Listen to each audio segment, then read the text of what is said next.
Hari ini kita akan belajar tentang struktur dan kebahasan teks eksposisi ya. Oke. Struktur teks eksposisi ada 3. Yang pertama, tesis, pernyataan pendapat dahulu, kemudian argumentasi, menyatakan argumen-argumennya nanti, kemudian penegasan ulang. Jadi simple ya. Tesis atau pernyataan pendapat, argumentasi, dan penegasan ulang. Yuk, satu-satu kita bahas. Apa itu tesis atau pernyataan pendapat? Ini adalah bagian pembuka dalam teks eksposisi. Bagian tersebut berisi pendapat umum yang disampaikan penulis terhadap permasalahan yang diangkat dalam teks eksposisi. Sedangkan argumentasi ini adalah unsur penjelas untuk mendukung tesis yang disampaikan. Argumentasi itu dapat berupa alasan-alasan yang logis, data-data hasil temuannya, fakta-fakta, bahkan pernyataan para ahli ya. Itulah yang disebut dengan nanti argumentasi. Sedangkan penegasan ulang, ini biasanya paragraf terakhir kan.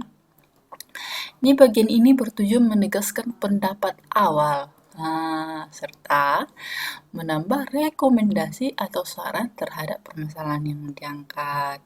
Contoh nih, kita ambil dari sini.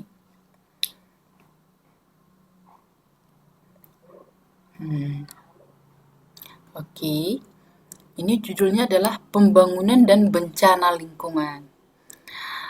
Tesis atau pernyataan pendapatnya, bumi saat ini sedang menghadapi berbagai masalah lingkungan yang serius. 6 masalah lingkungan yang utama adalah ledakan jumlah penduduk, pelipisan sumber daya alam, perubahan iklim global, kepunahan tumbuhan dan hewan, kerusakan habitat alam, serta peningkatan polusi dan kemiskinan. Dari hal itu dapat dibayangkan betapa besar kerusakan alam yang terjadi karena jumlah populasi yang besar, konsumsi sumber daya alam, dan polusi yang meningkat. Sedangkan teknologi saat ini belum dapat menyelesaikan permasalahan tersebut. Itulah yang disebut dengan tesis, masih argumen si penulisnya. Sekarang masuk kita argumentasi. Argumentasi itu berupa data, alasan yang akurat, ya. Oke. Inilah di argumentasi. Para ahli, kan udah menurut para ahli. Para ahli menyimpulkan bahwa masalah tersebut disebabkan oleh praktik pembangunan yang tidak memperhatikan kelestarian alam, atau disebut pembangunan yang tidak berkelanjutan. Seharusnya konsep pembangunan adalah memenuhi kebutuhan manusia saat ini dengan mempertimbangkan kebutuhan generasi mendatang dan memenuhi kebutuhannya. Ini ada data-datanya nanti. Sebagai contoh, setiap tahun di negara kita diperkirakan terjadi penebangan hutan. Ini semua data ya. Pada tahun 2005 sampai 2006 tercatat terjadi 330 bencana banjir.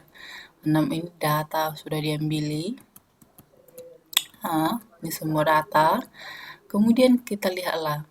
Ini kan penegasan ulang dari pendapat di awal tadi dari tesis. Mari kita lihat. Masalah lingkungan di atas merupakan masalah serius yang harus segera diatasi.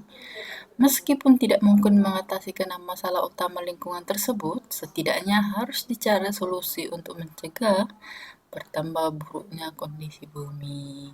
Itulah dia contoh dari struktur dari teks eksposisi. Oke, kemudian masuklah kita ke kaidah kebahasaan. Kaidah kebahasaan teks eksposisi ada 4 secara umumnya ya. Menggunakan istilah. Ada tadi istilah kena, kemudian istilah ini berarti kita harus ambil maknanya dari kamus. Kemudian adjektiva, pastinya adjektiva itu kata sifat. Kemudian afiksasi, proses pengimbuhan afiksasi. Contoh, pemulihan. Fiksasinya berasal dari kata pulih ya.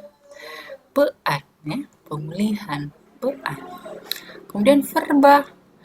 Verba itu adalah kata kerja. Jenis kata kerja ada kata kerja intransitif, ada intransitif, kata kerja aktif ya. Oke, sekian dan terima kasih.